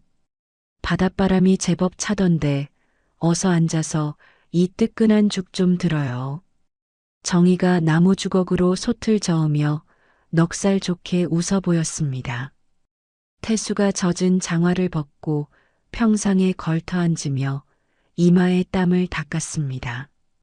여왕님이 끓여주는 이죽 냄새가 포구까지 진동을 하니 발걸음이 안 빨라질 수가 있어야죠.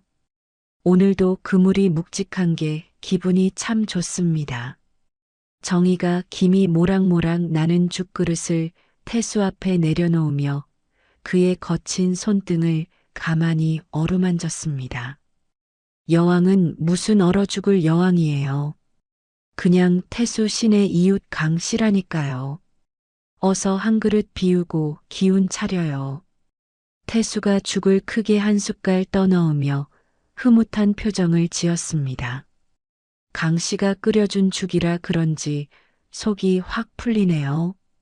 내일은 더 좋은 고기를 잡아다 줄게요.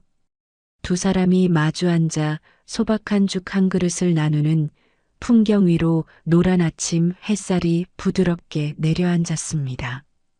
지우는 이제 상생재단의 대표로서 마을 아이들을 위한 작은 공부방과 장학 사업을 진두지휘하고 있었죠.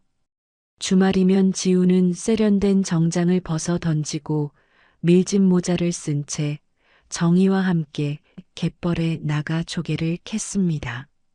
이모, 이 조개 좀 보세요. 제 주먹보다 더 큰 것 같아요.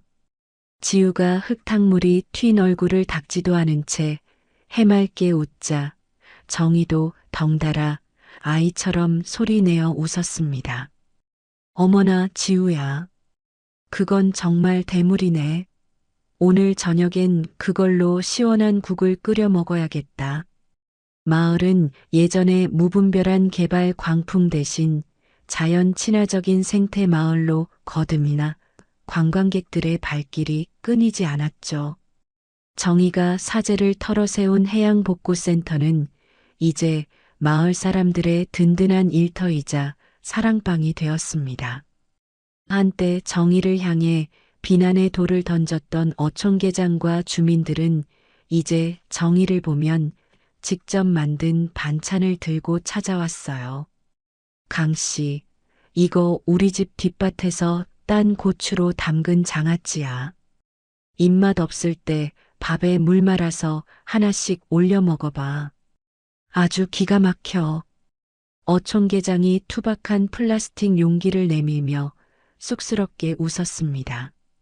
정희는 담장 너머로 건네오는 그 따뜻한 인심을 양손 가득 받으며 진심으로 고개를 숙였습니다. 고맙습니다, 형님. 안 그래도 요즘 입맛이 좀 없었는데 태수 씨랑 오늘 저녁에 아주 맛있게 나눠 먹을게요. 옆에 서 있던 부녀회장도 검은 비닐봉지를 들이밀며 한마디 거들었습니다. 이건 우리 집 닭이 오늘 아침에 낳은 달걀이야. 알이 아주 꽉 찼으니까 태수 씨 계란 후라이라도 해줘. 정희가 환하게 웃으며 대답했습니다. 아유, 회장님. 매번 이렇게 챙겨주셔서 어쩌나 몰라요. 내일은 제가 맛있는 전이라도 부쳐서 돌릴게요. 한편 차가운 구치소 벽 안에 갇힌 도윤은 매달 정희가 보내오는 편지를 받았습니다. 편지 속에는 그를 향한 화려한 복수나 저주 대신 마을 사람들의 웃음소리와 푸른 바다의 풍경 사진이 담겨 있었죠. 도윤은 자신이 그토록 가지려 했던 금색 왕관보다 이 평범한 사진 한 장이 주는 무게감이 더 무겁다는 것을 깨달았습니다. 정희는 구치소에서 들려오는 도윤의 참회 소식에 잠시 눈을 감았지만 이내 잔잔한 평온을 되찾았습니다. 그 아이도 이제야 제자리를 찾은 거겠죠. 탐욕의 노예가 아닌 사람으로서의 자리를 말이에요. 어느 맑은 오후 세 사람은 희망호를 타고 정희가 수장당했던 바다 한가운데로 나갔습니다. 태수가 엔진을 끄자 파도 소리만이 고요하게 배 주변을 감싸 안았죠. 정희는 미리 준비해온 하얀 국화 꽃잎 상자를 열어 바다 위로 천천히 뿌렸습니다. 태수 씨, 그때 왜 저를 살리셨나요? 돌덩어리가 그렇게 무거웠을 텐데 모른 척 지나칠 수도 있었잖아요. 정희의 물음에 태수가 먼 바다를 응시하며 덤덤하게 대답했습니다. 바다에서는 누구나 평등한 목숨일 뿐입니다. 돌에 묶였든 보석을 둘렀든 내 눈엔 그저 살고 싶어 발버둥 치는 한 사람으로 보였을 뿐이에요. 사람 살리는데 이유가 있겠습니까? 정희가 태수의 손을 꽉 잡으며 눈시울을 붉혔습니다. 태수 씨의 그 마음이 저를 다시 태어나게 했어요. 이제는 제가 그 마음을 세상에 돌려주며 살게요. 꽃잎은 파도를 타고 멀리 멀리 퍼져나갔고 그날의 차가운 기억들도 함께 깊은 심해 속으로 가라앉았습니다. 정희는 자신의 손목을 내려다보았습니다. 수억 원을 호가하던 보석 시계 대신 태수가 읍내 시장에서 사준 10,000원짜리 전자시계가 정직한 소리를 내며 흐르고 있었죠. 정희는 흙이 묻은 작업복을 입은 지금의 제 모습이 인생에서 가장 아름답고 고귀하다고 생각했습니다. 해가 뉘엿뉘엿 저물어가자 온 바다가 황금빛 비단처럼 빛나기 시작했습니다. 정희와 태수는 선착장 끝에 나란히 앉아 맞잡은 손을 놓지 않았습니다. 지우는 두 노인의 평화로운 뒷모습을 바라보며 나직이 일기장에 적어 내려갔습니다. 바다에서 건진 것은 화려한 여왕이 아니라 비로소 사람이 된 우리들의 진실한 영혼이었다. 정희는 눈을 감고 깊은 바다의 숨소리를 들었습니다. 예전에는 무섭게만 들리던 파도 소리가 이제는 어머니의 자장가처럼 포근하게 느껴졌죠. 태수 씨, 우리 내일은 포구 너머 소나무 숲에 가볼까요? 거기서 보는 바다도 참 예쁘다면서요. 정희의 제안에 태수가 고개를 끄덕이며 웃었습니다. 좋지요. 강 씨가 가고 싶다면 어디든 갑시다. 내가 든든한 길잡이가 되어줄게요. 정희가 태수의 어깨에 살며시 머리를 기댔습니다. 고마워요. 내 곁에 있어줘서, 그리고 나를 포기하지 않아줘서. 태수가 정희의 어깨를 감싸 안으며 짧지만 묵직하게 대답했습니다. 당신이 살아있는 것만으로도 나는 충분히 보상받았습니다. 이제는 아프지 말고 오래오래 내 옆에 있어요. 노을빛이 바다 전체를 따뜻하게 덮어주는 그 시각, 두 노인의 웃음소리가 잔잔한 파도를 타고 마을로 흘러들어갔습니다. 지옥 같았던 어둠을 지나 정희의 인생은 비로소 완전한 평화와 빛에 도달해 있었습니다. 세상에서 가장 가난한 어부가 건져 올린 것은 세상에서 가장 부유한 여인의 목숨이 아니라 우리 모두가 잃어버렸던 인간에 대한 예의와 사랑이었습니다. 정희는 저 멀리 수평선을 바라보며 나직이 응조렸습니다. 살아있길. 정말 잘했네요. 그녀의 얼굴 위로 지는 해의 따스한 온기가 가득 내려앉았습니다. 수장당했던 여왕이 가난한 어부의 손에 구조되어 진정한 인간의 가치를 깨닫고 평범한 이웃으로 돌아가는 긴 여정이 이제 막을 내렸습니다. 가장 높은 곳에서 모든 것을 가졌던 여인이 가장 낮은 곳에서 목숨을 빚진 후 깨달은 것은 우리를 지탱하는 힘이 화려한 권력이 아니라 곁에 있는 사람의 따뜻한 손길이라는 사실이었죠. 한정희 회장이 버린 것은 수조 원의 재산이었지만 그녀가 얻은 것은 비린내 나는 생선죽 한 그릇에서 느끼는 평온과 사람이라는 이름의 소중한 인연이었습니다. 혹시 지금 차가운 바다 한가운데 홀로 남겨진 것 같은 고단한 하루를 보내고 계신가요? 정의를 건져 올렸던 태수의 거친 손처럼 여러분의 곁에도 보이지 않는 따뜻한 온기가 늘 머물고 있기를 진심으로 응원합니다. 살아있기에 누릴 수 있는 이 평범한 하루가 얼마나 위대한 선물인지 오늘 밤 노을을 보며 한 번쯤 떠올려 보셨으면 좋겠습니다. 이야기를 끝까지 들어주신 분이 계시다면 잘 들었다고 댓글 하나만 남겨주세요. 감사합니다. 선생님의 가정에 항상 행복이 가득하시고 건강하시길 바랍니다.